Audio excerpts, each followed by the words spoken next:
महाराष्ट्र और छत्तीसगढ़ में सुरक्षा बलों के द्वारा नक्सलियों के खिलाफ चलाए जा रहे ज्वाइंट ऑपरेशन में लगातार नक्सली फंस रहे हैं। हालांकि बालाघाट में अभी तक ऐसा कुछ भी देखने नहीं मिला है।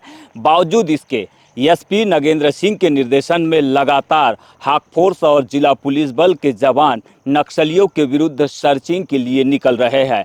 इस बीच उन्हें कहीं पर डंप भी दिखाई दे रहे हैं तो कहीं पर वन्य प्राणियों से भी उनका सामना हो रहा है। ऐसे में अब नक्सलियों के सामने दो ही रास्ते दिखाई दे रहे हैं, एक तो आत्मसमर्पण करे या फिर जवानों की गोली खाकर जान दे। चलिए बीजीटी विशेष में आपको दिखाते हैं आज नक्सलियों के खिलाफ चल रहे सर्च अभियान से जुड़ी ये विशेष खबर।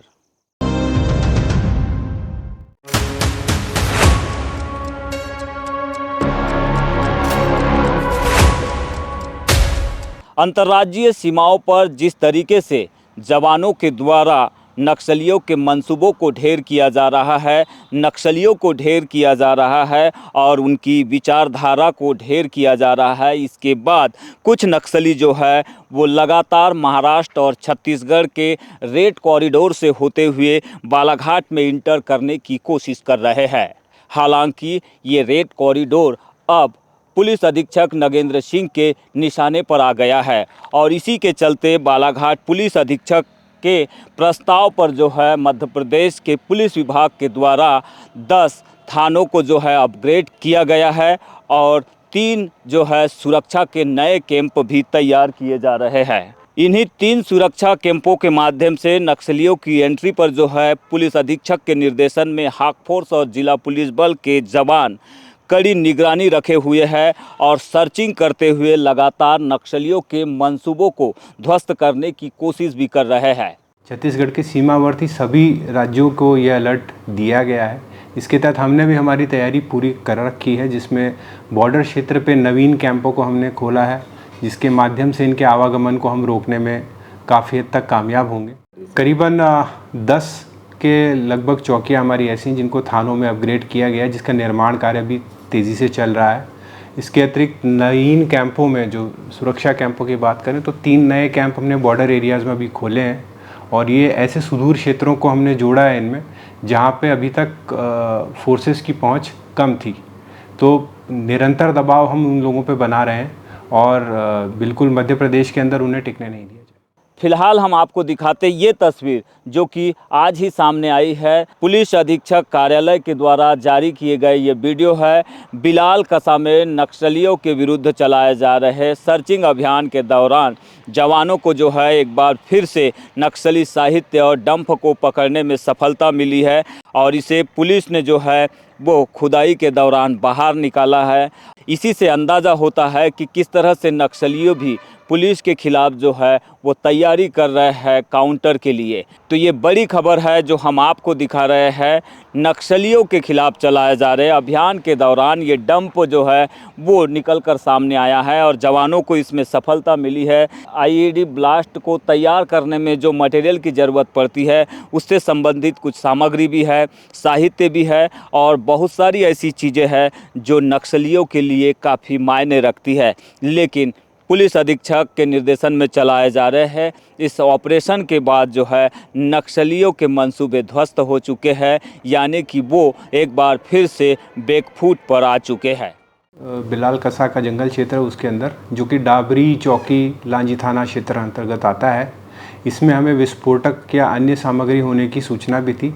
जब बताया गया मुखबिर के द्वारा तो सारी सुरक्षा प्रोटोकॉल का पालन करते हुए हमने पुलिस टीम को वहाँ पे भेजा, जिसमें जवानों ने वहाँ से कुछ प्रिंटर के अलावा नक्सली साहित्य एवं अन्य बैटरी चार्जिंग इन्वर्टर केबल इससे संबंधित सामग्री प्राप्त करी है। बेसिकली ये एक टेक्निकल डिवाइसेस का डंप था जो कि इनके सीनियर काडर के द्वारा जगह जगह पे आप देखते हैं इनके द्वारा बैनर, पर्चे, पोस्टर का लगाए जाते हैं, उसके प्रयोग के लिए इसको किया जाता है। प्लस जो इसमें इलेक्ट्रॉनिक डिवाइसेस रहती हैं उनको ये लोग आईडी एवं अन्य डिवाइसेस को चलाने के लिए भी प्रयोग में लेके आते हैं। तो ये इस डंप के संबंध में हम और जानकारी भी जुटा रहे हैं कि कहाँ से इन लोगों ने इन डिवाइसेस को प्रोक्योर किया था, कैसे इनके नक्सलियों तक ये इलेक्ट्रॉनिक सामग्री पहुँची है। और चलिए सर्चिंग से जुड़ी एक और तस्वीर हम आपको दिखाते हैं कि किस तरह से जवान यहाँ पर सर्चिंग के दौरान तेंदुए के नन्हे शावकों से मिल जाते हैं, यानी कि तेंदुए के नन्हे शावकों से बालाघाट के हाक फोर्स के जवानों का सामना हो जाता है। ये तस्वीर निकल कर सामने आई है तो इससे अंदाज़ा लगाया जा सकता है कि कितना चुनौती भरा है नक्सलियों के खिलाफ पुलिस जवानों का ये एंटी नक्सल अभियान। जानकारी के अनुसार उकवा के अंतर्गत यहां पर तैनात हाक फोर्स और सीआरपीएफ के जवान संयुक्त रूप से अब जंगल में सर्चिंग कर रहे थे तो उन्हें एक गुफा से आवाज़ सुनाई दी, जहां देखने पर उन्हें तेंदुए के हाल ही में जन्मे 3 नन्हे शावक दिखाई दिए। इन नन्हे मेहमानों का अभिवादन करते हुए एक पवन नाम के जवान ने वीडियो भी बना लिया, जिसमें आप साफ तौर पर देख सकते हैं कि कैसे तेंदुए की गुफा में वीडियो बनाते हुए जवान गुजर रहे हैं। यह देखने में भले ही आसान लग रहा हो, लेकिन यह बेहद ही खतरनाक भी हो सकता था यदि यहाँ पर मादा तेंदुआ उस समय होती, यानी कि जवानों पर मादा तेंदुआ झपट कर हमला भी कर सकती थी, क्योंकि नन्हे शावकों की सुरक्षा के लिए मादा तेंदुआ और भी खतरनाक हो जाती है।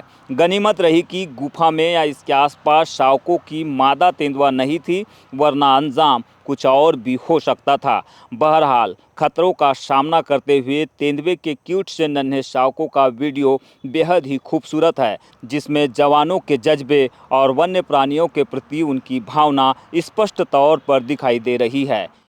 हमारे बहादुर जवान जब भी जंगल में जाते हैं, उन्हें नक्सलियों के साथ साथ वन्य प्राणियों का अनुभव अक्सर होता रहता है। सांप बिच्छू हो, चाहे वो तेंदुआ हो, बाघ हो, हमें अक्सर ये चुनौतियां देखने को मिलती हैं। तो इसमें रोमांच भी रहता है, खतरा भी रहता है, परंतु हमारे जवान हर परिस्थिति से निपटने को तैयार रहते हैं।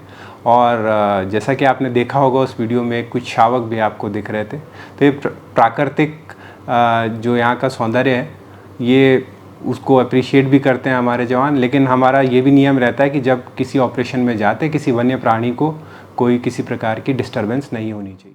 ये वीडियो बताने के लिए काफ़ी है कि नक्सली उन्मूलन में लगे जवान न सिर्फ नक्सली खतरों का सामना करते हैं, बल्कि सर्चिंग के दौरान खतरनाक हालातों और हिंसक वाइल्ड लाइफ के खतरे के बीच अपनी जान जोखिम में डालकर अपने फर्ज को अंजाम भी देते हैं।